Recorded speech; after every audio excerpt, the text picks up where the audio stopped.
From the last lecture, we are discussing about the interaction. We discuss about the human, then we discuss about the computer, and in the from the previous lecture, we are discussing about the interaction, the third part of the HCI, and we discuss about what is interaction and what are the interaction framework and what is the different paradigms, and also we discuss about the environment in which the most smooth and feasible interaction is possible. What should be the temperature, what should be the environment, what should be the lighting system, what should be the sitting system of the user, which is required for the communication between the easy communication, feasible communication between the user and computer. So these all points were discussed in the last lecture. Now we are moving forward and we are going to discuss about the interaction styles. As I told you in the last lecture, that what is interaction? Interaction is basically the communication between the user and computer. How a user will use the computer and how the computer will respond. What query the user will ask or the user will enter to a system, and what will be the response or the reply of the computer and the query of the user. For this purpose, they will correspond with each other. For this purpose, they will communicate with each other. So this communication or this correspondence with the computer and the user is called what? It is called interaction. So how much interaction styles are available in the world for the communication between the user and computer? So the famous styles that is available are in use, are still in use in the field of computer science for the interaction or communication between the user and computer are: number one, command line interfaces; number second, menus; third, natural languages; fourth, form fills and spreadsheets; fifth, FIMP; and the next one is point and click; and the last one is three-dimensional interfaces. So for the command line interface is concerned, and it is also one of the way by which the user interact with the computer. So what is this way? Basically, in the command line interfaces, we say that in the CUI, character user interface. In the character user interface, the user issue instructions, give instruction to the computer in the form of text, and the computer accept those information, interpret or compile those information or translate those information, and after understanding it, reply to the user accordingly as the user asks something. So this is called what? This is called command line interfaces. लेकिन you should remember in your mind कि ये अभी तक use हो रहा है बेटा. अभी भी आप देखो ना, ग्राफिकल यूजर इंटरफेस आने के बाद भी अभी तक ये जो CUI है यूज़ इस्तेमाल हो रही है. हम अभी भी जो है वो कमांड प्रॉम्प्ट इस्तेमाल करते हैं. इंस्ट्रक्शन जो है वो कंप्यूटर को देते रहते हैं. सी की कंपाइलेशन हो, जावा की कंपाइलेशन हो, या बाकी लैंग्वेज की कंपाइलेशन हो, वहाँ जब हम कंपाइलेशन करते हैं तब भी हम जो है वो कमांड लाइन इंटरफेस को यूज़ करते रहते हैं. इसकी इंपॉर्टेंस ख़त्म नहीं हुई. हाँ, इसका यूज़ कम ज़रूर हुआ है क्योंकि ग्राफिकल यूजर इंटरफेस ने बहुत सी चीज़ों को जो है वो क्लिक बेस कर दिया है, लेकिन इसकी इंपॉर्टेंस नहीं ख़त्म हुई. अभी तक ये उतना ही इंपॉर्टेंट है जितना इंपॉर्टेंट प्रीवियस डेज में था, लेकिन इसके यूज़ जो है वो यूज़र पॉइंट ऑफ व्यू से वो कम हो गया है. क्यों? कि ज़्यादा चीज़ें जो है वो ग्राफिकल यूजर इंटरफेस पे चली गई. सेकंड जो हमारे पास कम्युनिकेशन स्टाइल है बेटा, दैट इज कॉल्ड मेन्यूज़. यानी CUI के बाद जो दूसरी चीज़ डेवलप हुई दुनिया में कंप्यूटर से इंटरेक्ट करने के लिए, वो मेन्यूज़ से. मेन्यू मीन आप जो है वो एक फाइल होता है, उस फाइल के अंदर जो है वो मेन टास्क जो परफॉर्म करने होते हैं वो मौजूद होते हैं. आप उस पर क्लिक करते हैं और आपका रिक्वायर्ड फाइल ओपन हो जाता है. इसका मतलब है कि आपको जो है वो सारे कमांड्स जो है वो याद नहीं करने पड़ते कि मैंने कौन सा कमांड ओपन के लिए इस्तेमाल करना है, कौन सा कमांड न्यू के लिए इस्तेमाल करना है, कौन सा कमांड सेव के लिए इस्तेमाल करना है. इन मेन्यूज़ में save, open, new, store, delete, ठीक है, design, each and everything menus में मौजूद होता है. अगर आप मेन्यू पे क्लिक करेंगे तो हो जाएगा. इसका मतलब ये नहीं है कि जैसे मैंने पहले कहा कि आप जो है वो करेक्टर को यूज़ नहीं कर सकते, बटन्स को यूज़ नहीं कर सकते. आप इनके शॉर्टकट भी मौजूद होता है. जिस तरह हम न्यू पे भी क्लिक करते हैं, कंट्रोल एन को भी यूज़ करते हैं. ओपन पे भी क्लिक करते हैं, कंट्रोल ओ को भी यूज़ करते हैं. सर्चिंग के लिए जो है वो सर्च जो है वो रिप्लेस को भी क्लिक करते हैं, और जो है वो F के ज़रिए से, कंट्रोल F के ज़रिए से भी फाइंड करते रहते हैं. तो इस तरह मेन्यूज़ में भी कोई वही चीज़ें हो सकती है बेटा जिसके लिए रिमेंबरेंस की आपको ज़रूरत नहीं होती, और इजीली और फास्टली वो परफॉर्म हो जाती है. यूज़र के लिए ईजी होता है, कॉमन मैन के लिए. तो कंप्यूटर में जितनी डेवलपमेंट है ना बेटा, वो यूज़र के पॉइंट ऑफ व्यू से उसके ईजीनेस को देख के आगे बढ़ाया जाता है. क्योंकि हमने पहले कहा था कि ह्यूमन कंप्यूटर इंटरेक्शन का मतलब ये होता है कि how smooth we may make the system for the interaction with the user. कितना कर सकते हैं, इस पर्पज़ को हमने अपने सामने रखना है. थर्ड जो कम्युनिकेशन स्टाइल है बेटा, वो नेचुरल लैंग्वेजेस है. तो जो नेचुरल लैंग्वेजेस है, अगर आप नेचुरल लैंग्वेजेस के पॉइंट ऑफ व्यू से देख लिया जाए तो यूज़र के लिए सबसे इजी या मोस्ट लाइकली आप कह सकते हैं, या मोस्ट अट्रैक्टिव आप कह सकते हैं, वो ये कम्युनिकेशन वे है. कोई भी यूज़र जो है वो अपने जो है वो नेचुरल लैंग्वेज में कंप्यूटर को कमांड दे और कंप्यूटर्स को अंडरस्टैंड करके टास्क या जॉब को परफॉर्म करें. मेरा ख्याल है कि दुनिया में सबसे ज़्यादा अट्रैक्टिव, सबसे ज़्यादा ईजी, सबसे ज़्यादा फिजिबल और सब मोस्ट लाइकली जो वे होगा या फास्टेस्ट वे जो होगा वो नेचुरल लैंग्वेज प्रोसेसिंग होगी. कि यूज़र कोई भी यूज़र अपनी लैंग्वेज में कमांड दे और कंप्यूटर उसको काम करे। मेरा ख्याल है इससे ईजी वे क्या होगा, क्योंकि हमने देखा है कि दुनिया में जितनी कौमों ने भी तरक्की की है वो अपनी ज़ुबान में की है।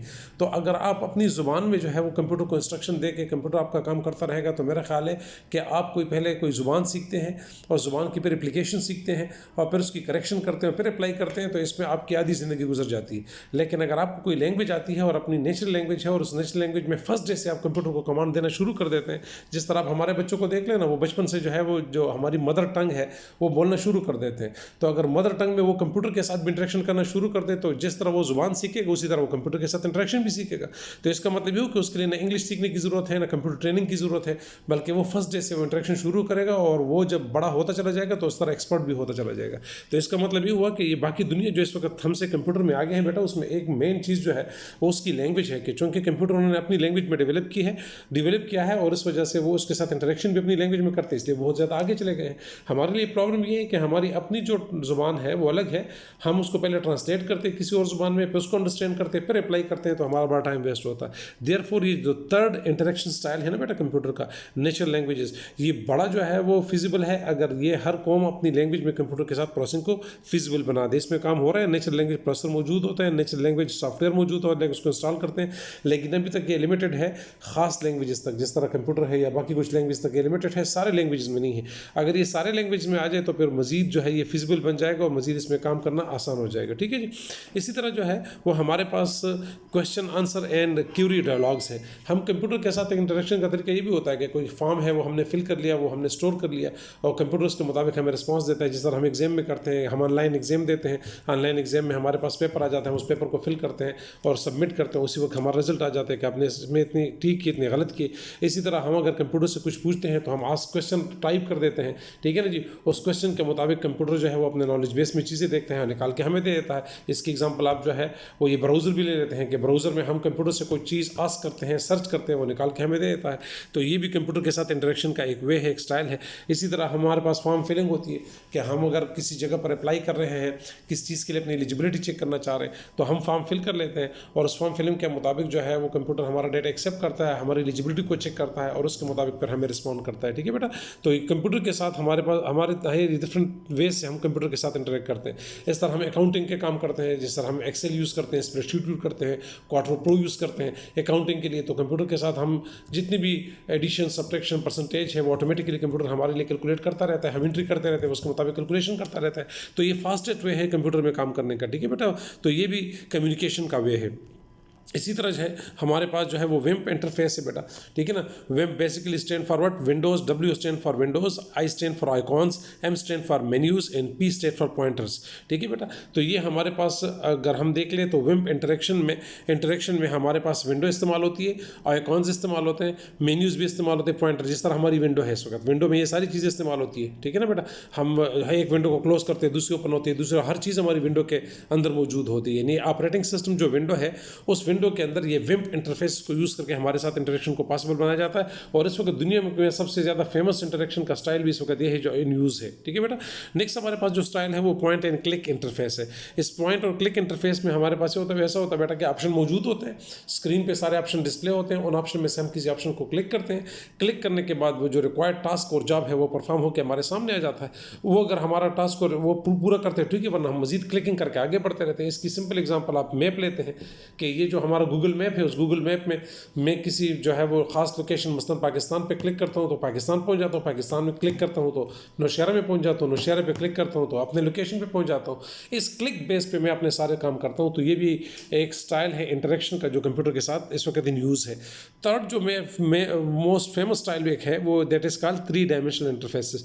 तो 3 डायमेंशनल इंटरफेसेस में इस वक्त जो हमारे सामने इस वक्त उसकी सबसे यूज्ड फॉर्म है वो वर्चुअल रियलिटी है। ठीक है बेटा। तो वर्चुअल रियलिटी को अगर हम देख ले तो वो 3 डायमेंशन में वर्क करती रहती है। 3 डायमेंशन का मतलब ये होता है बेटा कि हम उसको किसी भी एंगल से प्रोसेस करना चाहे, व्यू करना चाहे तो उसके न पिक्चर क्वालिटी में फ़र्क आएगा ना उसकी प्रोसेसिंग में फ़र्क आएगा, बल्कि हम उसको हर व्यू से देखना चाहेंगे तो वो हमें ऐसे लगेगा कि जैसे ओरिजिनल चीज़ होती है। इस चीज़ को हम क्या कहते हैं बेटा? इस चीज़ को हम कहते हैं वर्चुअल रियलिटी। तो ये वर्चुअल रियलिटी पे इस वक्त पूरी दुनिया में काम हो रहा है और लोग ट्राई कर रहे हैं कि वर्चुअल रियलिटी सिस्टम्स को यूज़ करके जो है वो हमारी इंटरेक्शन की जो क्वालिटी है उसको मज़ीद इम्प्रूव किया जाए, उसके पेयरिंग को इम्प्रूव किया जाए, उसके प्रोसेसिंग को इम्प्रूव किया जाए और उसके वर्क को जो है वो उस एंड तक पहुँचाया जाए जिस एंड तक जो है वो हम यूज़र को फैसिलिटेट कर सकते हैं। ठीक है बेटा, तो ये हमारे पास different types of interaction styles हैं जो हमने इंटरेक्शन के चैप्टर 14 चैप्टर में पढ़ लिया था। ये 14.2 है, 14.1 हाल में शेयर कर चुका हूँ।